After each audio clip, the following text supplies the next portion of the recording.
In the dark forests of Belgium near the German frontier, on October 23, 1944, battle-hardened Wehrmacht veterans waited in grim silence.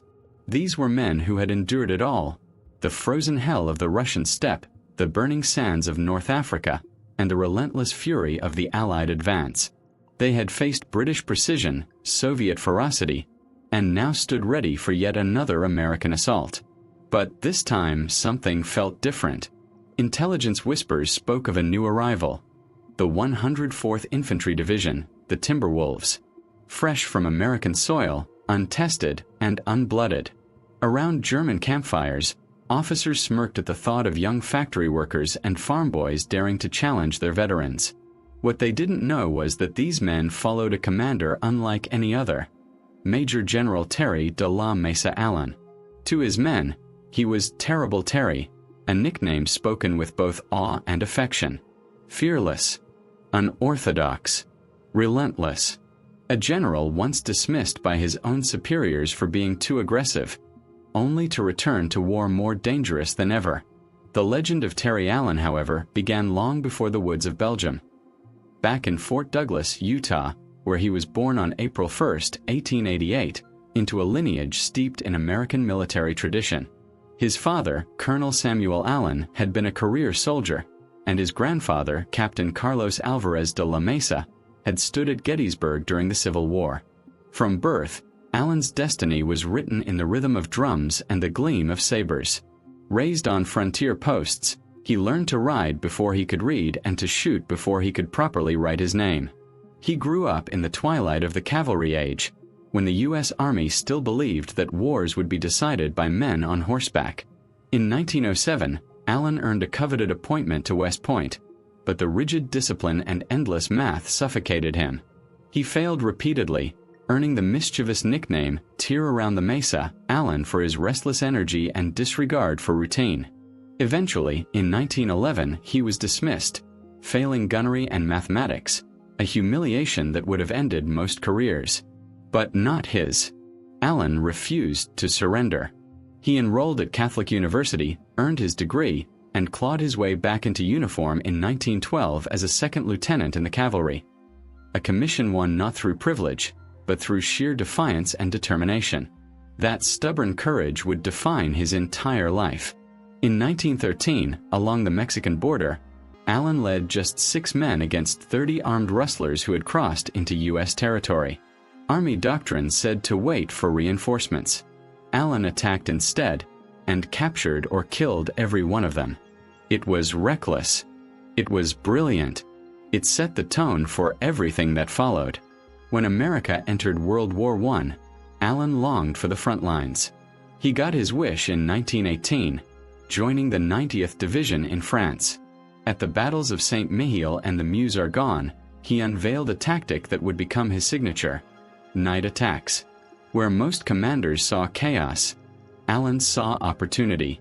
Under cover of darkness, machine guns lost their aim, artillery fell blind, and defenders fired at ghosts. His men struck like shadows, and enemy lines collapsed before dawn. On October 24, 1918, Allen was hit in the face by machine gun fire. He refused evacuation, rallying his men forward until the battle was won, an act of courage that earned him the Silver Star. To his soldiers, he became more than a commander. He was one of them, a man who bled with his troops, not behind them. The interwar years that followed were slow and merciless to ambitious officers. Budgets shrank. Promotions froze. Many gave up. Allen did not. He threw himself into endurance races, represented the U.S. in Olympic polo, and studied the science of modern warfare like a man possessed, waiting for the next great conflict. When World War II loomed, General George C. Marshall recognized his brilliance and did something extraordinary, promoting him directly from lieutenant colonel to brigadier general, skipping an entire rank. By 1942, Allen stood at the helm of the 1st Infantry Division, the legendary Big Red One. Under his command, they stormed ashore in North Africa during Operation Torch, fought through Tunisia, and faced Rommel's veterans at the infamous Kasserine Pass. When other units broke and retreated, Allen's men held firm. At El Getter, when ordered to pull back, Allen barked, "I'll be damned if I pull out, and I'll shoot the first man who tries." His defiance turned disaster into triumph, earning the U.S. its first victory over German armor. From there, he led his troops through the fiery campaign in Sicily, landing under heavy fire at Gela, and smashing the elite Hermann Göring Panzer Division. For 6 brutal days at Troina, his men endured 24 counterattacks before finally breaking the German line. Allen's soldiers loved him, for his courage, for his loyalty, for the way he shared their hardships. But higher command wasn't always impressed.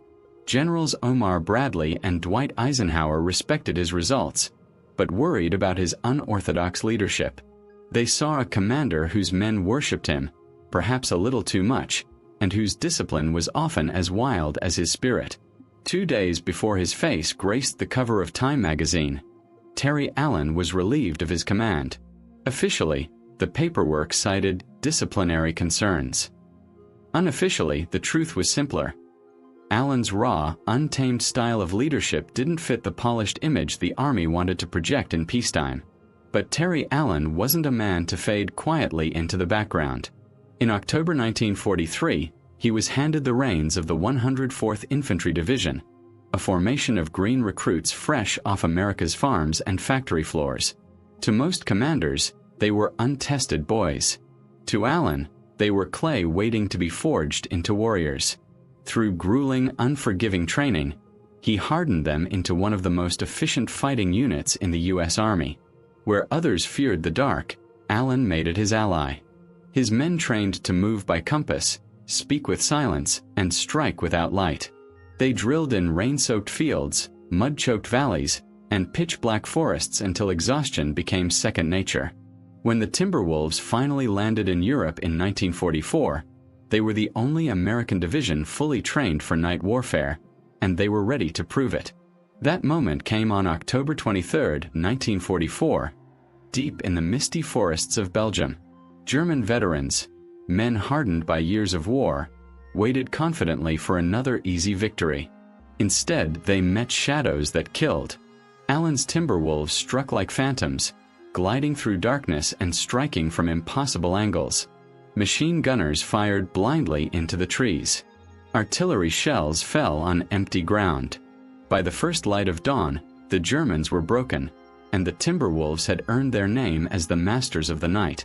In the brutal months that followed, the 104th Division crossed rivers under relentless fire, smashed through fortified lines, and held their ground even during the fury of the Battle of the Bulge.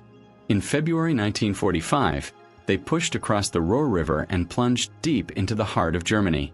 Then came Nordhausen, April 1945. Inside the concentration camp, more than 3,000 corpses lay unburied. 700 skeletal survivors clung to life. Even battle-hardened men, who had faced death 1,000 times, wept openly. Allen gathered the local civilians, forced them to walk through the camp, to see, to touch, to bury the dead, to confront the nightmare their nation had created. Days later, his men fought street by street through Halle, where Allen met Count Felix von Luckner, the famed sea captain of World War I, and brokered a truce that spared thousands of civilians. By April 26th, the Timberwolves had reached the Elbe River and linked up with Soviet troops. The Reich was cut in half. The war was nearly over. For 200 straight days of combat, the 104th Division had not failed a single major mission. They advanced almost 400 miles across enemy territory, seized cities, shattered strongholds, and earned both the respect and fear of their foes. German reports labeled them the American Night Fighters. Even Axis Sally, the Nazi radio voice, complained bitterly that the Timberwolves fought unfairly, in the dark. To Allen, that was the finest praise he could imagine. When General Omar Bradley later visited the division after the capture of Cologne, he smiled and said, "Terry, your Timberwolves are already ranked with the 1st and the 9th, 2 of the finest assault divisions in Europe." Allen's grin was pure steel. "Brad," he replied, "the 1st and the 9th are in damned fast company." The man once dismissed as too wild had done it again. He built another unstoppable division. He proved that wars aren't won by discipline alone. They're won by leadership. Major General Terry Allen, a soldier's soldier, a man who led from the front, who laughed in the face of doubt, and fought with the kind of heart that no rulebook could ever teach. After the war, Allen retired in 1946. He never earned that third star. Maybe because he was too blunt, too honest, too human for the politics of peace. But his legacy didn't need more stars. It was already written, across 2 victorious divisions, 2 generations of fighting men, and a battlefield philosophy that would shape America's wars for decades to come. The Germans learned to fear the night, because Terry Allen had taught his soldiers to own it. He was flawed, he was fearless, and he was unforgettable. The soldiers called him their general, the man who refused to fight by the book, because in the chaos of war, there was only one rule that ever truly mattered: win. If you were inspired by this story, make sure to hit that like button, subscribe for more incredible tales of real-world war heroes, and share this video to keep their courage and legacy alive for future generations.